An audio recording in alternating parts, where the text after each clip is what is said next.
La grande prière qui monte de mon cœur, garde ton ciel ouvert sur moi. Fais de moi un vase pour ta gloire, et que ma vie te plaise à jamais. Que chaque jour je demeure à tes pieds, pour t'offrir ma vie en sacrifice. Je suis le pasteur Leta Lekia de l'église Arche de Dieu. Je voulais commencer d'abord par encourager nos frères et sœurs qui sont en train de traverser des moments difficiles, qui sont en train de souffrir, qui sont dans des hôpitaux malades, qui sont en train de subir des mauvais sorts du monde. Je vous encourage parce que Christ, sur la croix, il avait pris votre place. Il a pris notre place. Dans les tombeaux, il n'était pas allé main vide. Il était allé dans les tombeaux avec tous nos problèmes, toutes nos souffrances, maladies, mauvais sorts, dans les tombeaux. Et lors de sa résurrection, il est ressuscité. Par sa résurrection, tous de nous se sont aussi transformés automatiquement. Cela veut dire la maladie s'est transformée en guérison. Les problèmes, tous les problèmes sont résolus par sa résurrection. Je vous encourage, vous avez un nom, le nom précieux de Jésus. Grâce à ce nom, nous sommes appelés à aller partout influencer tout le monde. Je vous encourage, ne perdez pas l'espoir. Jésus-Christ est vivant. Il est au contrôle de tout. Je suis en train de prier pour vous, que Dieu vous visite là où vous êtes. Vous qui êtes en train de traverser des situations difficiles, que mon Dieu restaure toutes choses en vous. Si vous étiez malade, je prie que le Seigneur vous accorde la guérison. Il s'appelle le médecin par excellence. Il est la solution à tout problème. Espérez en Jésus, vous ne serez jamais confondus. Alors, je voulais parler de l'ascension du Christ. L'ascension, nous tous, nous savons, Christ, il était mort à la croix. Il a pris nos douleurs, il a pris notre place, nous qui étions des pécheurs. Mais Jésus-Christ, il a pris ses corps du péché. Jésus a pris notre place, il est mort à la croix. Lui qui était dans la joie éternelle. Imaginez-vous, il était, la Bible dit, il était assis à la droite du Dieu le Père. Il est descendu pour se sacrifier, enfin de prendre notre place. Et lors de son parcours sur la terre, il a exercé une mission. Sa mission, c'était de libérer, de sauver les êtres humains que nous sommes. Il est venu, il est mort, il est ressuscité. Et dans Jean chapitre 20, le verset 16, quand vous descendez, la Bible dit, il était monté. C'est là que je vais parler de l'ascension. Christ, lors de sa résurrection, il a fait plusieurs apparitions. Il a commencé d'abord par apparaître à Marie de Magdala.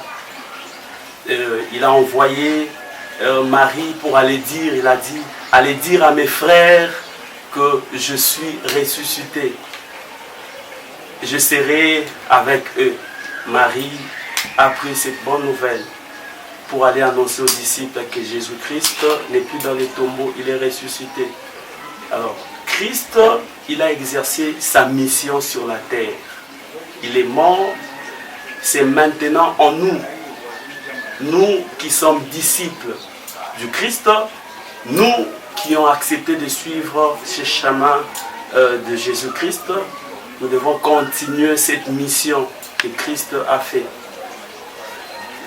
Alors, la mission, c'est, en tant que des disciples, nous devons prêcher la bonne nouvelle, que ceux qui ne connaissent pas Jésus-Christ puissent les connaître.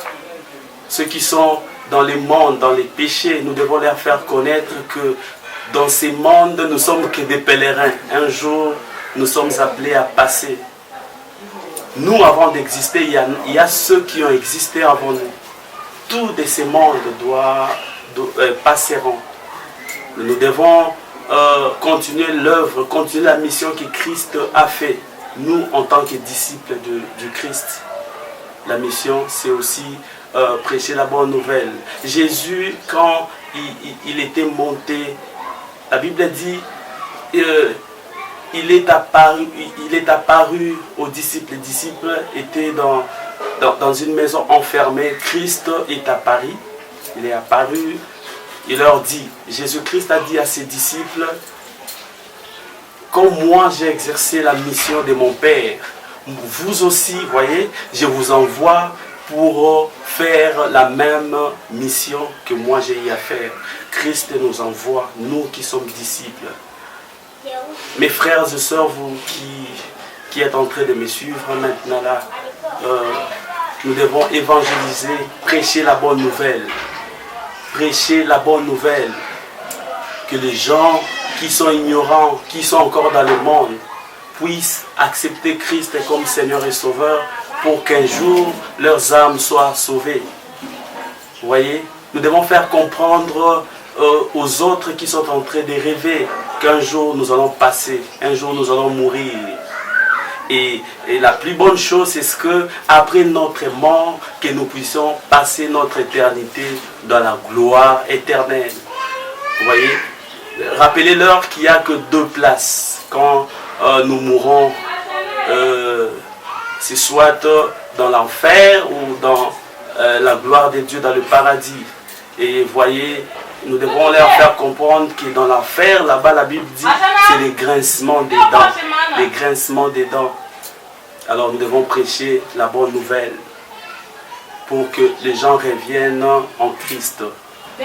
Jésus a laissé cette mission aux disciples que nous sommes. Nous devons aussi continuer cette mission pour sauver les âmes du Seigneur. Nous, en tant que missionnaires du Christ, nous avons cette mission, cette lourde responsabilité. Quand Christ a donné, quand il est apparu aux disciples, il les a donné cette tâche de continuer l'œuvre. Et les disciples étaient très contents. Ils étaient très contents de la résurrection ou de la résurrection du Christ. Surtout quand il montait, ils étaient très contents. Les disciples, nous aussi en tant que disciples du Christ, nous devons être très contents pour cette mission que nous avons sur cette terre. Prêcher les âmes du Seigneur. Nous devons être très contents. Christ a envoyé ses disciples, il les a dit, allez partout dans le monde, prêcher la bonne nouvelle. Faites de toutes les nations mes disciples. Vous voyez, ils étaient très contents. Quand Jésus a envoyé ses disciples, les disciples savaient qu'ils n'allaient pas exercer cette mission seuls. Christ serait avec eux. Voilà. Nous devons prendre conscience, nous devons savoir que quand Christ nous envoie pour faire cette mission, aller gagner les âmes du Seigneur, aller prêcher la bonne nouvelle, que nous ne serons jamais seuls. Jésus-Christ a dit à ses disciples, ne rentrez pas encore, restez là. Je vais répandre mon esprit sur vous. Les disciples avaient reçu le Saint-Esprit. Ils ont exercé la mission de Jésus tout en étant remplis du Saint-Esprit. C'est un élément très fort, très important que nous qui sommes disciples du Christ, nous ne gagnerons jamais les âmes par notre sagesse. Nous ne gagnerons jamais les âmes par notre intelligence. La Bible dit en réalité dans l'homme, c'est le Saint-Esprit. Sans le Saint-Esprit de Dieu, nous ne pouvons rien faire. Nous devons toujours être remplis du Saint-Esprit pour exercer cette mission. Et quand nous sommes remplis du Saint-Esprit, mes frères, nous qui sommes disciples du Christ, nous allons faire des miracles. Christ lui-même a dit, à ceux qui vont croire en son nom, ils feront des miracles. même plus que ce que lui il a à faire. Avec l'aide du Saint-Esprit, nous allons gagner les âmes du Seigneur. Avec l'aide du Saint-Esprit, et Jésus a dit à ses disciples, allez-y faire ce travail. Vous ne serez jamais seul. Quand vous allez gagner les âmes, vous prierez pour les malades seront guéris. Donc, étant remplis du Saint-Esprit, nous allons faire de grandes choses. Oh, nous prierons pour les malades seront guéris. Nous n'aurons pas besoin de multiplier les mots pour vivre les miracles du Christ. Non, non, non. Nous croyons déjà que nous sommes avec Christ. La Bible dit, Christ en nous, espérance de la gloire. Nous allons prier pour les malades. Les malades, automatiquement, ils seront guéris. Même les morts seront ressuscités. Avec le nom du Christ, tout en étant remplis du Saint-Esprit. Nous allons faire des grandes choses. Même les gens, les enfants de Dieu qui sont bloqués. Nous, avec les mandats et la mission du Christ, nous allons venir pour débloquer les enfants de Dieu, les libérer. En conclusion, croyons en Jésus. Mes frères et sœurs, vous qui êtes en train de me suivre, laissez-moi vous dire qu'il n'y a des saluts, comme dit la Bible, en aucun autre nom. C'est seul le nom de Jésus qui sauve. Croyez au nom de Jésus et vous serez sauvés toute votre vie. Je ne parle pas de ces mondes, non. Quand la Bible dit vous serez sauvés, c'est en fait le jour après les jugements que vous puissiez hériter, passer toute votre vie dans la gloire éternelle. Au lieu d'aller vous retrouver en enfer, tous ces mondes vont passer. Les maisons, les véhicules, tout passeront. Tout vont passer. Mais la Bible dit dans Romains, à quoi servirait-il à un homme de gagner tous ces mondes s'il perdait son âme? Le plus important, c'est ce qu'un jour, toi et moi, nous puissions hériter la gloire éternelle. Donnez votre vie à Jésus. Donnez tout de vous en Jésus. C'est ce qui est très important. Que le Seigneur vous bénisse abondamment. Merci beaucoup. Donc il y aura la vie pour ce corps mortel. Je ne cesserai pas de t'adorer.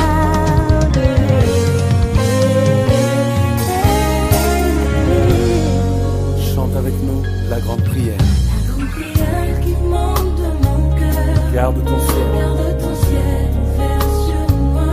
Fais de moi un vase. Fais de moi un vase pour ta gloire. Et que ma vie te plaise à jamais.